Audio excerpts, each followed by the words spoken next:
कहानी की शुरुआत होती है टॉम नाम के एक बेहद होशियार लड़के से, जिसने अपने स्कूल के दिनों में ही मैक्सिकन ऑयल स्पिल जैसी बड़ी मुसीबत का हल निकालकर दुनिया भर की बड़ी बड़ी ऑयल कंपनीज के होश उड़ा दिए थे। उसका कॉलेज खत्म होने से पहले ही दुनिया की 8 सबसे बड़ी ऑयल कंपनीज ने उसे नौकरी और सालाना $4 लाख की तनख्वाह देने का ऑफर दिया। लेकिन इतने बढ़िया ऑफर्स को ठुकराकर टॉम ने स्पेन के वॉल्टर मोरलैंड नाम के एक आदमी का ऑफर एक्सेप्ट कर लिया। इस काम में उसे अपने तेज तर्रार दिमाग की मदद से एक ऐसी तिजोरी को खोलना था जिसे दुनिया की सबसे सुरक्षित तिजोरी समझा जाता था। असल में इस तिजोरी में ऐसा कुछ था जो वॉल्टर हासिल करना चाहता था, मगर पिछले 80 साल से आज तक कोई भी इस अनोखी तिजोरी को तोड़ने में कामयाब नहीं हो पाया। इसके बाद वॉल्टर ने टॉम को अपनी टीम से मिलवाया। वॉल्टर ने कहा कि उसने कुछ महीने पहले एक ऐसे जहाज को ढूंढ निकाला था जो कई साल पहले समुद्र में डूब गया था। उसमें से एक डब्बा निकला जिसमें बेशुमार खजाने का पता छुपा था,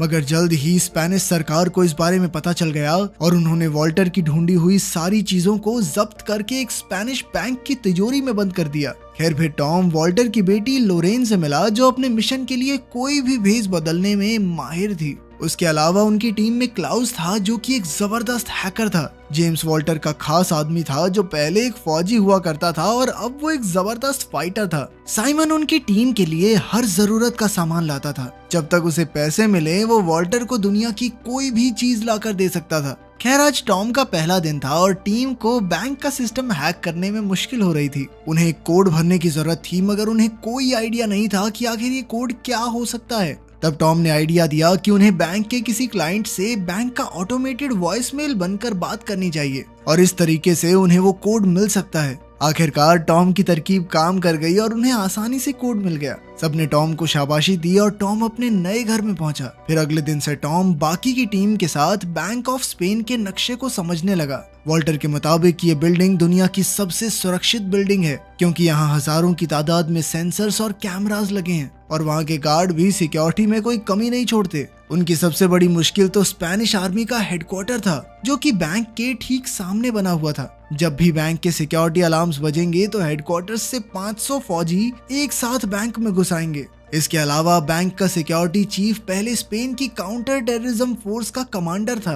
अब वॉल्टर की टीम का मुकाबला ऐसी फौज से था जो किसी भी हालत में बैंक की हिफाजत करना जानती थी। इसके अलावा वॉल्टर की टीम को उस तिजोरी के अंदर के नक्शे के बारे में कोई जानकारी नहीं थी, इसलिए उन्हें एक स्कैन करके ये जानकारी हासिल करनी होगी। इस तिजोरी में घुसने के लिए उन्हें 2 चाबियों और सिक्योरिटी चीफ के फिंगरप्रिंट्स की जरूरत थी। इन्हें हासिल करने के लिए टीम ने बैंक में घुसने का फैसला किया। टॉम और साइमन सफाई कर्मचारी, लॉरेन यहाँ पर बेशकीमती पेंटिंग्स की जांच करके उनकी इंश्योरेंस बेचने आई थी और इन्हीं पेंटिंग्स के पीछे बनी तिजोरियों में वो 2 चाबियां रखी थी। जब सिक्योरिटी चीफ लोरेन को कमरे में ले जा रहा था तो लोरेन ने उसे अपनी कॉफी पकड़ा दी और इस तरह उन्हें चीफ के फिंगरप्रिंट्स तो मिल गए। इसके बाद वो पहली पेंटिंग के कमरे में पहुंची तो क्लाउस ने बैंक में कैमरा हैक कर लिए। फिर उसने लोरेन को पेंटिंग स्कैन करते हुए रिकॉर्ड किया और यही फुटेज 10 गुना धीरे धीरे करके चला दी। इसी दौरान लोरेन ने तिजोरी खोली और वहां रखी चाबी की बनावट कॉपी कर ली, मगर उसी वक्त अचानक वहां बैंक का डायरेक्टर आ गया और इधर कैमरा फिर से चालू होने में सिर्फ 20 सेकंड बाकी थे। 20 सेकंड बाद लोरेन को ठीक उसी जगह खड़ा होना था, मगर अब डायरेक्टर बीच में आ गया। तब लोरेन ने दिमाग लगाकर उसे अपनी तस्वीर लेने के लिए पीछे छोड़ दिया और ऐन वक्त पर डायरेक्टर फुटेज से बाहर हो गया। अब लोरेन दूसरी चाबी ढूंढने में लग गई। वहीं दूसरी ओर टॉम को सफाई वाले का भेस बनाकर तिजोरी स्कैन करनी थी। उसके हिसाब से असली तिजोरी इसी मीटिंग रूम के ठीक नीचे थी। टॉम तुरंत टेबल के नीचे छुप गया और उसने अपनी मशीन से स्कैन का काम शुरू किया, मगर तभी अचानक कुछ लोग वहां मीटिंग करने आ गए। अब टॉम टेबल के नीचे फंस चुका था और अचानक उसकी स्कैनिंग मशीन भी खराब हो गई। खैर कुछ देर छेड़छाड़ के बाद टॉम ने मशीन चालू कर दी और स्कैन पूरा हुआ, मगर उसी पल एक अलार्म एक्टिवेट हो गया और सिक्योरिटी चीफ ने पूरे बैंक को बंद कर दिया। तभी सामने से फौजी बैंक के लिए निकले। इधर लोरेन ने दूसरी चाबी का डुप्लीकेट बनाया ही था कि बैंक का डायरेक्टर उसे लेने आ गया। इस हड़बड़ी में वो असली चाबी को वापस रखना भूल ही गई। आखिरकार टीम ने फैसला किया कि लोरेन ये चाबी टॉम को देगी और टॉम चाबी को वापस तिजोरी में रखेगा। चाबी लेकर टॉम तीसरे माले पर गया और उसने चाबी रखकर तिजोरी बंद कर दी। तभी अचानक उसे पता चला कि एक गार्ड उस कमरे में आ रही है। फिर टॉम दिमाग लगाकर जानबूझकर पकड़ा गया और उसने नाटक किया कि ईयरफोन्स के कारण उसे सिक्योरिटी अलार्म सुनाई नहीं दिए। ये सुनकर गार्ड ने उसे जाने दिया और आखिरकार उनका मिशन पूरा हुआ। इसके बाद टॉम ने मशीन से मिला हुआ स्कैन निकाल कर देखा तो पता चला कि तिजोरी के नक्शे में ऐसी जगह थी जो ढंग से दिखाई नहीं दे रही थी। तब उसे एहसास हुआ कि यहाँ पानी भरा हुआ है। असल में तिजोरी एक तराजू पर बनी हुई थी और जैसे ही तिजोरी खुलने पर उसका वजन बदलेगा तो तिजोरी अपने आप बंद हो जाएगी और साथ ही उसमें ढेर सारा पानी भर जाएगा। अब उन्हें समझ आ गया था कि तिजोरी में घुसने के लिए उन्हें तिजोरी के वजन को बराबर रखना होगा। फिर टॉम दिन रात एक करके वजन बराबर रखने की तरकीब ढूंढने में लग गया। वहीं दूसरी ओर साइमन और जेम्स बैंक के नीचे की जमीन की छानबीन कर रहे थे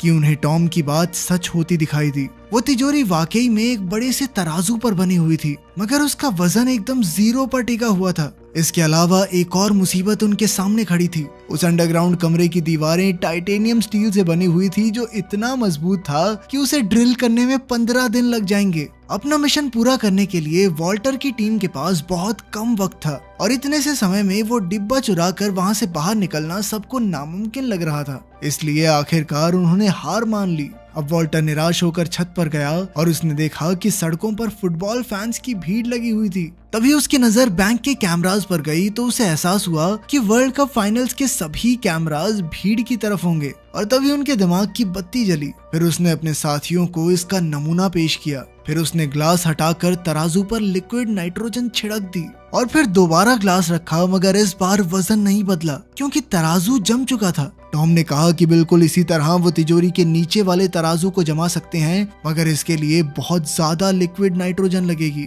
खैर, फिर स्पेन और नीदरलैंड के फुटबॉल मैच वाले दिन उन्होंने अपने प्लान को अंजाम देने का फैसला किया। उनके पास मिशन पूरा करने के लिए सिर्फ 105 मिनट का समय था। सबसे पहले वो जिप लाइन के जरिए बैंक की छत पर पहुंचे और एक कांच की खिड़की खोलकर नीचे घुस गए। इसके बाद वो 100 मीटर की पाइपिंग वाले रास्ते से तिजोरी वाले कमरे के बाहर पहुंच गए। यहाँ से वो एक सीढ़ी डालकर आगे बढ़े और आखिरकार वो तिजोरी के सामने थे। फिर क्लाउज ने अपनी हैकिंग का कमाल दिखाया और इधर टीम ने अपनी बनाई हुई 2 चाबियां और फिंगरप्रिंट की मदद से तिजोरी ही खोल दी। वहीं दूसरी ओर साइमन ने जमीन के नीचे बने तराजू पर लिक्विड नाइट्रोजन छिड़क कर उसे जमाने का काम शुरू किया। जल्द ही इस रिएक्शन की वजह से तिजोरी की जमीन भी जमने लगी। इधर टीम अंदर घुसकर वही डब्बा ढूंढने में जुट गई, मगर दूसरी ओर बैंक की सिक्योरिटी टीम को छत की खुली खिड़की के बारे में पता चल गया और वो तेजी से तिजोरी की ओर बढ़ने लगे। इधर वो डब्बा लोरेन के हाथ लग गया, मगर इसके बाद जो हुआ उससे सबके होश उड़ गए। असल में जेम्स एक अंडरकवर एजेंट था। अब उसके मन में लालच आ गया, इसलिए उसने अपनी टीम को धोखा देकर खुद डिब्बे पर कब्जा करने का फैसला किया। अब लोरेन के पास कोई चारा नहीं था, इसीलिए उसे जेम्स को डिब्बा देना पड़ा। मगर इससे पहले कि वो यहाँ से बाहर निकल पाते, नीचे तराजू पर लिक्विड नाइट्रोजन का असर खत्म हो गया, जिससे तिजोरी का सिक्योरिटी सिस्टम एक्टिवेट हो गया। अब टॉम, लोरेन और जेम्स तिजोरी में कैद हो गए थे और वहाँ तेजी से पानी बढ़ने लगा। जेम्स तो पहले फौजी रह चुका था, इसलिए उसे स्विमिंग आती थी और वो डिब्बा लेकर वहाँ से भाग निकला। इधर सिक्योरिटी चीफ ने इमरजेंसी का ऐलान कर दिया और उसके आदमी हथियारों के साथ तिजोरी की ओर भाग रहे थे। वहीं तिजोरी में इतना पानी भर चुका था कि टॉम और लोरेन की जान खतरे में थी,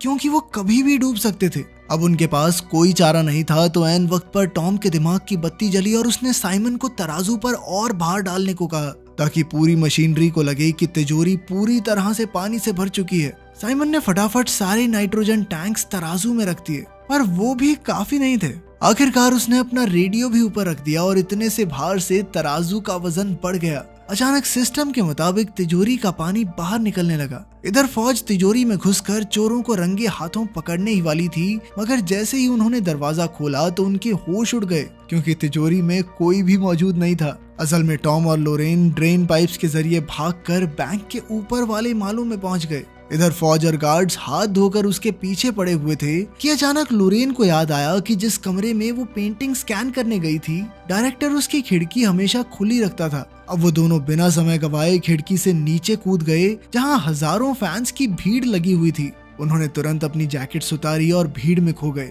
इधर उनका पीछा करते हुए फौजी भी काफी करीब आ गए और अब वो पकड़े जाने वाले थे। आखिरकार वो खुद को पुलिस के हवाले करने को तैयार हो गए, पर उसी पल स्पेन मैच जीत गया और सारे फैंस खुशी से पागल हो गए। इतनी भीड़ में फौजी टॉम और लोरेन का पीछा नहीं कर पाए और आखिरकार वो दोनों बच निकले। फिर कुछ दिन बाद जेम्स ने वो चुराया हुआ डिब्बा अपने बॉस को दिया और जब उन्होंने खजाने का पता निकाला तो उसमें आईफिल टावर की लोकेशन थी। तब उन्हें याद हुआ कि ये सिक्योरिटी लोकेशन नहीं है और वॉल्टर की टीम ने उन्हें चकमा दे दिया था। आखिर में खुलासा होता है कि टॉम और लोरेन ने असली डिब्बा नकली डिब्बे से बदल दिया, जिस वजह से जेम्स ने नकली डिब्बा चुरा लिया। अब वॉल्टर की टीम एक रिजॉर्ट में मजे ले रही थी कि उन्होंने डब्बे से असली खजाने की लोकेशन ढूंढी। तब उन्हें पता चला कि यह खजाना बैंक ऑफ इंग्लैंड में छुपा हुआ है। इसके बाद उनकी टीम एक और नए मिशन के लिए तैयार हो गई। तो आपको कहानी कैसी लगी कमेंट्स में जरूर बताना। मिलते हैं अगली वीडियो में।